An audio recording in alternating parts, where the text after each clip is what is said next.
To fa mai sauraro, sabuwar waƙar shahararren mawaƙin nan na Najeriya kenan wanda kuma sanin sa da Dauda Kahutu Rarara, yayin da bayan ya fito ya yi waƙar wato dai baban Abba Ganduje. A yau dai ya yi wata sabuwar waƙa mai suna Jakin Abba Ganduje, sannan yanzu kuma ya zo ya yi waƙar Abba Jakin Gwamna. Kowa san cewa fa tsakanin Dauda Kahutu Rarara da shi da jam'iyyar nan ta NNPP mai mulki a yanzu a jihar Kano tabbas ba a ga maciji. Tun bayan da wato dai gwamnan jihar Kano Sabo Abubakar Yusuf ya tafi zuwa aikin haji, yanzu dai kowa bayyana cewa wai yanzu wannan jihar Kano tana hannun inji da Musa Kwankwaso. Masu da sai ya zama tsab domin jin wannan waka ta shahararren mawaƙin nan wato Dauda Kahutu Rarara, yadda ya ji yadda ya waƙar nan a cikin wani yanayi. Tabbas fa yanzu 'yan jihar Kano sun yi matuƙar tsanar wannan shahararren mawaƙi mai suna Dauda Kahutu Rarara. Masaurare, amma kafin mu kawo ku wannan waka cikakkiya, da ya kasance kuma wannan shine fake na farkon ku na zuwan ku tashar Barko mai albarka, ya fi kamata ku da subscribe da ku dan alamar sanarwa kamar haka.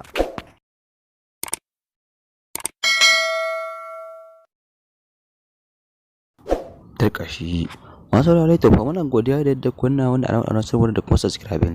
Tabbas ba manta da kuma gurin kallon bidiyon nan muke yi akai inda kuma ga abin da muka alƙawarta muku na waka da Kahutu Rarara.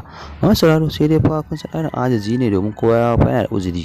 Masu saurare, wannan waka ta da Kahutu Rarara a yanzu ba ta samu damar zuwa nan gurin nan wa, domin fa yanzu muna ta bincike ne gurin yadda za a samu alalabo wannan waka mai suna Abba Jakin Gwamna. Masu saurare, shin kuma dai kuna goyon bayan da Kahutu Rarara ya waka mai suna Abba Jakin Gwamna ko kuma baka goyon baya? Masu saurare, shin ku kuna so ku ga an ci gaba da yar tsama tsakanin jam'iyyar APC mai tsashar kuma da kuma jam'iyyar NNPP mai alamar kayan gwari, ko kuma dai baka goyon baya? Masu saurare, muna so mu ga wannan ra'ayin naku a sashen namu na comment a halin yanzu, domin hakan ne fa zai karfafa mu ku da wasu kallon bidiyon namu a nan gaba. Wannan hakan ne fa zai ƙara mana ƙarfin gwiwa gurin ganin yadda mace tabbas ba kuna bibiyan mu a kowane lokaci idan mun dora wato dai labaran namu na rana ko na safe, ko kuma dai sarhi akan labaran siyasa, ko kuma dai wani sharhi akan wani abubuwan da ke faruwa. Masu saurare, to mu ta lafiya, ajiyar kwashi na gaba cikin labaran namu na wani lokaci. Masu saurare, da sadan alkhairi, amin summa amin.